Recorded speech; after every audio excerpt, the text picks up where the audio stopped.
विधानसभा निवडणुकीत मोहिते पाटलांनी केलेला दगाफटका राम सातपुते या जन्मात तरी विसरणार नाहीत। पण याचं उट्ट हे येत्या 5 वर्षातच काढायचे असा चंगच बहुधा त्यांनी बांधलेला दिसतोय। पराभवानंतर मोहिते पाटलांना धोबी पछाड देण्यासाठी सातपुतेंनी जंग पछाडले। माळशिरसमधील माझ्या एका जरी कार्यकर्त्याच्या केसाला धक्का लागला तर याद राखा, याचे गंभीर परिणाम भोगावे लागतील। आपण इथं तहसीलदार आपल्या मर्जीतील आणू, DYSP आपल्या मर्जीतील आणू, घाबरण्याचं कारण नाही। राज्यात सरकार आपलं आहे अशा शब्दात त्यांनी 5 वर्षांचा अजेंडा सेट करत कार्यकर्त्यांना धीर दिला होता। त्यानंतर रणजितसिंह मोहिते पाटील यांचा आमदारकीचा राजीनामा घेऊन भाजपमधून हकालपट्टी करावी यासाठी त्यांनी मोहीमच उघडली होती। आता सातपुते यांनी काट्याने काटा काढणं या डावाचा उपयोग करत मोहिते पाटील कुटुंबाविरोधातच मोहिते पाटील कार्ड खेळले।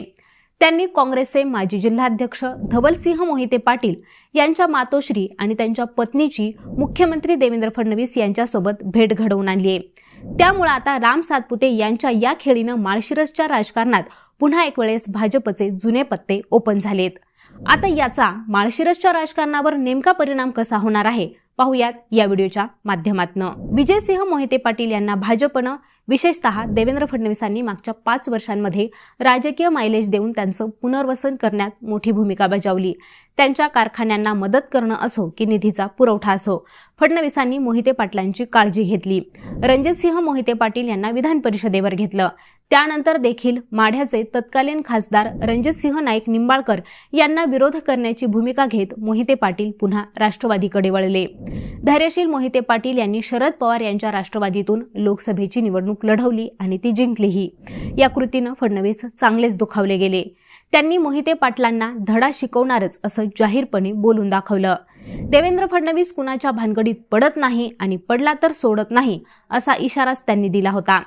त्यानंतर एका मुलाखतीमध्ये अजून काही लोकांची सरंजामशाही गेलेली नाही, पण धैर्यशील मोहिते पाटील यांचं गुंडगिरीचं राजकारण मी चालू देणार नाही असं त्यांनी थेटपणे दटावलं होतं। अशातच विधानसभेची निवडणूक लागली। निकालात संपूर्ण राज्यात युतीचा डंका वाजलेला असताना माळशिरसमधून मात्र भाजपचे उमेदवार असलेले राम सातपुते हे पराभूत झाले। त्यावेळी भाजपचे आमदार असूनही रणजितसिंह मोहिते पाटील यांनी राष्ट्रवादीच्या उत्तमराव जानकर यांचा उघड प्रचार केला। भाजपच्या कार्यकर्त्यांना धमकावलं, त्यांना जबर मारहाण केली, पोलिंग एजंटला धमक्या दिल्या। माझी पत्नी ज्या ज्या ठिकाणी प्रचाराला गेली तिथं ट्रॅक्टर रस्त्यात आडवं लावून त्यांचा रस्ता अडवण्याचे प्रकार झाले। मोहिते पाटील यांच्या कारखान्याला 113 कोटी रुपये दिले, मात्र त्यातील अर्धे पैसे मला पाडण्यासाठी वापरले। थोडक्यात त्यांच्या साखर कारखान्याला आर्थिक बळ दिलं, संपूर्ण ताकद दिली। त्याच मोहिते पाटलांनी पूर्ण ताकदीनं भाजपविरोधात काम केलं असा आरोप राम सातपुते यांनी केला होता। त्यामुळं आता आपण इथं तहसीलदार आपल्या मर्जीतील आणू, DYSP आपल्या मर्जीतील आणू, घाबरण्याचं कारण नाही। राज्यात सरकार आपलं आहे असं सातपुते म्हणाले। त्यानंतर सातपुतेंनी मोहिते पाटलांचा राजीनामा घेऊन त्यांची पक्षातून हकलपट्टी करावी यासाठी जोरदार मोहीम उघडली।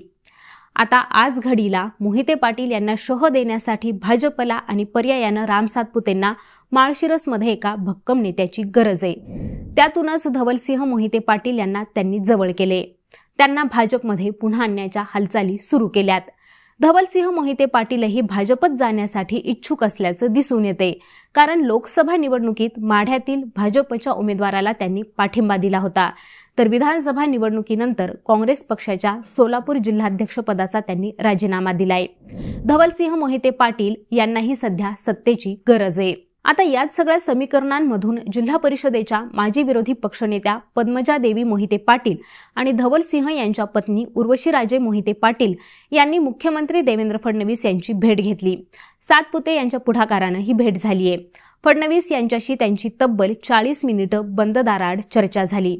या चर्चेत माळशिरसचं राजकारण, तालुक्यातील अडचणीत आलेल्या सहकारी संस्था आणि त्यावर उपाययोजना अशा विषयांचा समावेश होता। लवकरच मुख्यमंत्री देवेंद्र फडणवीस हे माळशिरस तालुक्याच्या दौऱ्यावर येणार आहेत।